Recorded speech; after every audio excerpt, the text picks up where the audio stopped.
Welcome back to the channel, everybody. Currently my trailer is enclosed. The back door is on. I'm going to show you how we do that, but while I have you here, I need your advice or your opinion. This gap right here, if you have an idea on how to seal that gap with this back door open, let me know in the comment section below, because I'd love to do that. I haven't figured anything out, so I figured I'd ask some people. So if you know, let me know. Without further ado, let me show you how we got here.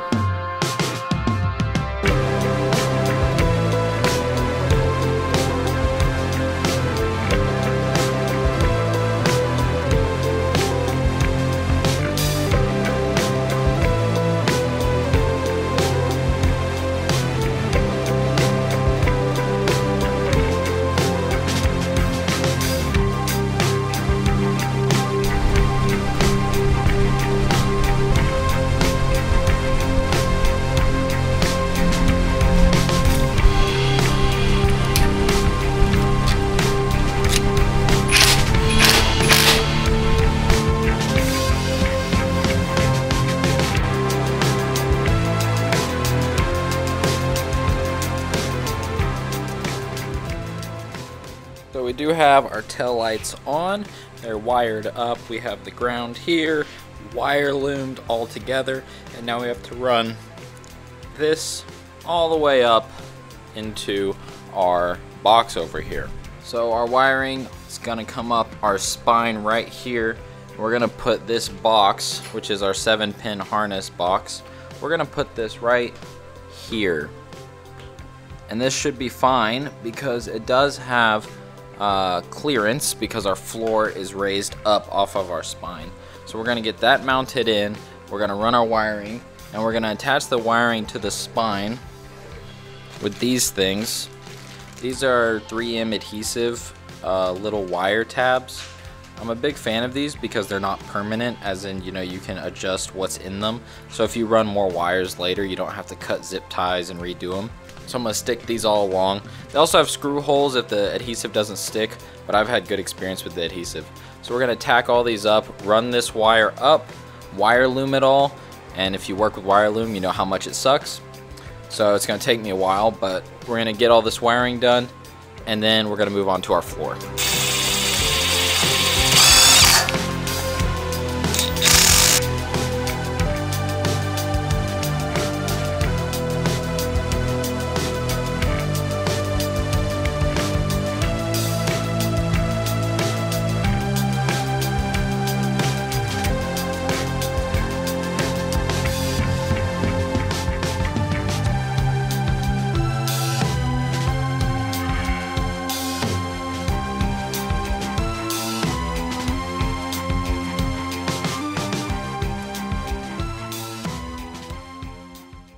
This is our hub of our 7-pin wiring in there. This is a 2 to 3 wire tail light converter. So with these tail lights, since they are sequential, you need to convert, as you can see, the left turn and brake needs to be separated to left turn, brake, and right turn individually. So that's what we've done. So this wire loom, if you've ever worked with it, you know it sucks more than anything else in the world. So this took about 4 hours to do all this wiring, and the wire loom was probably 2 hours of it.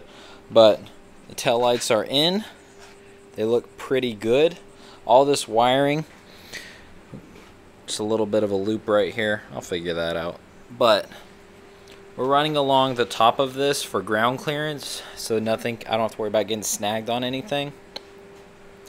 And we're using these tags here because if I ever need to do anything with the wiring, all I just do is just boom. Now I can take it out, adjust it, whatever. So big fan of these style of zip tie or cable mounts, whatever you want to call them.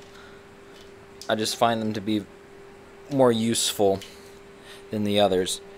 We're gonna put the walls on. Now I have to peel all this and get it set on and lined up right. We left this lip here so that we can set it on and kind of fold it up.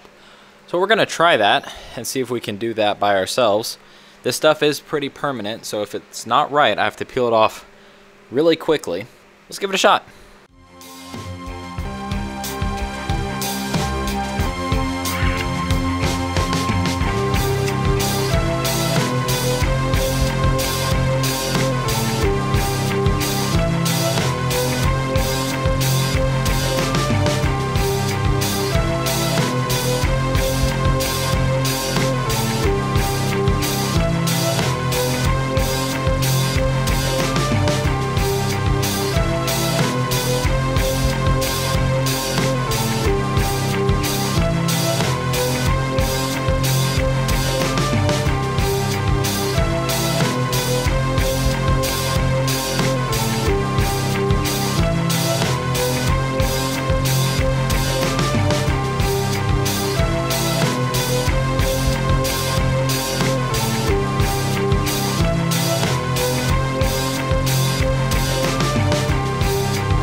So with our floor in and caulked, it's time to put this front panel on, and then we're moving to our back door. We're gonna get this made and put on, and I have to figure out how I'm gonna do these hinges, because with this 3/4 inch here, I don't exactly have a lot of room to play with a hinge. So I'm gonna figure that out. I'm gonna do some research. Yeah, let's get this front panel on real quick. So I had to hook the trailer up to the truck because we're gonna pull this out so I have room to work in here. But I wanna show you these tail lights.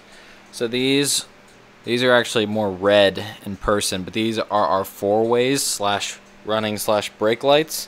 And let me show you my turn signal. Check that out. Sequential turn signal on a trailer. I love it so much. I think it looks so dope.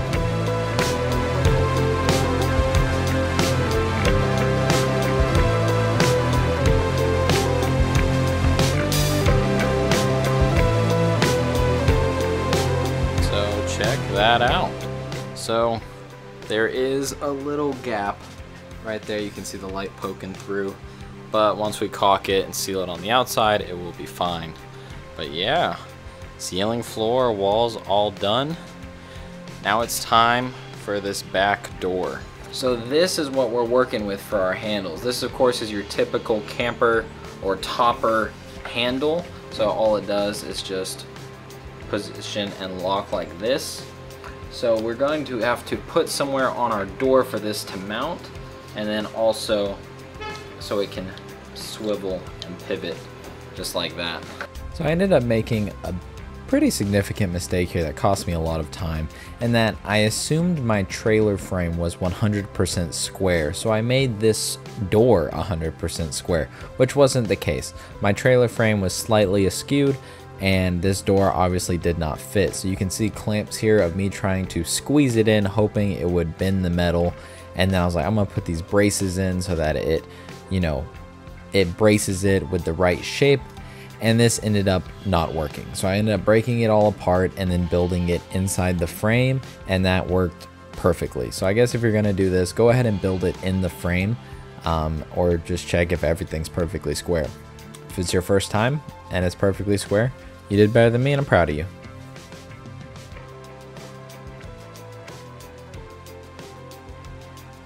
With the frame construction done, it was time to grind down all these welds flat so that my panel can go on and seal fine. We also had to make the mounts for our handles. So what I did, I took some spare 1/2-inch tubing and drilled the holes in it, and it's going to be extended off of the bottom of our frame a bit so that it can turn and pivot without hitting our tail lights. So it's just drilling out the holes the right size and then welding them in the correct place.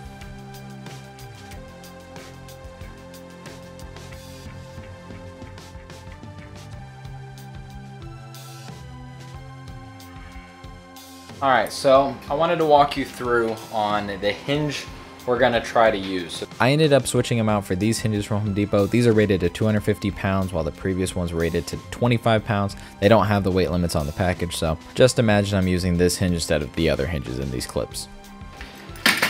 So we have to put them up here, and we don't have our panel on our back door yet, which that adds 1/8 of an inch.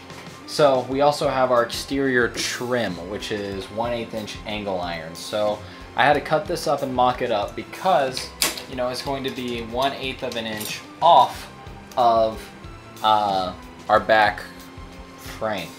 So I cut this up, mocked it up, it's tacked in place. So now we're going to mount our hinge here.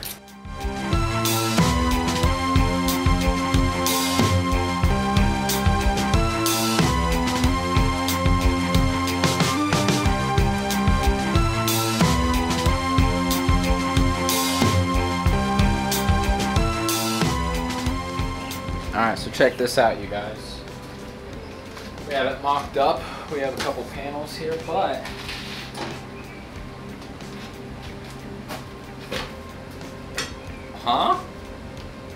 I mean, that's pretty much it.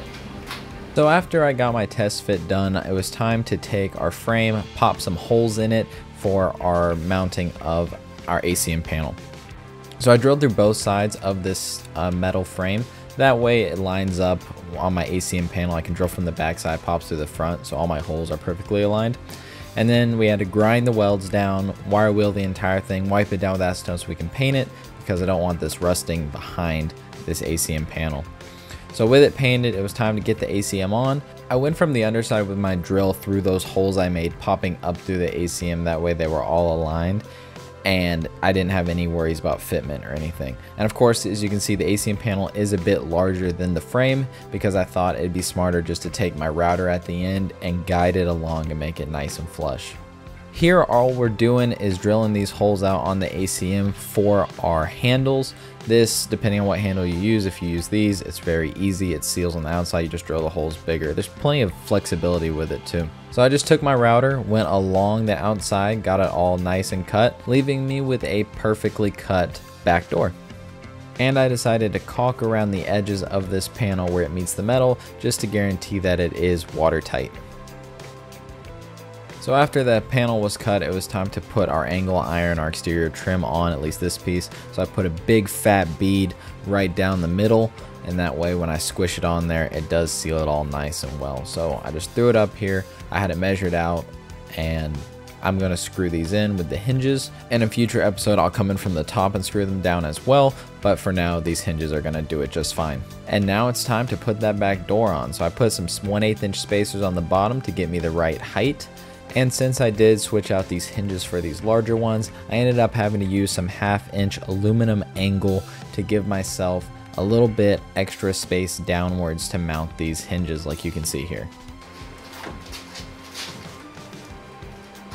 How about them apples, huh? It works. With that done, what we had to do was cut the wings of these handles so that they fit right, since we're not using the full length. So I gave it a test fit on one, measured it out, then moved to the other, cut it on my marking, and then I took a flap wheel, flap disc, whatever you want to call it, and smoothed it out just so there's no burrs or anything. And last thing to do on this back door for now was the weather stripping. Link in the description to what I used below as always, but this is very easy. It's just sticking in place. So I went around top, bottom, left, and right, made sure it's all stuck nice and tight, and then I gave it a test fit.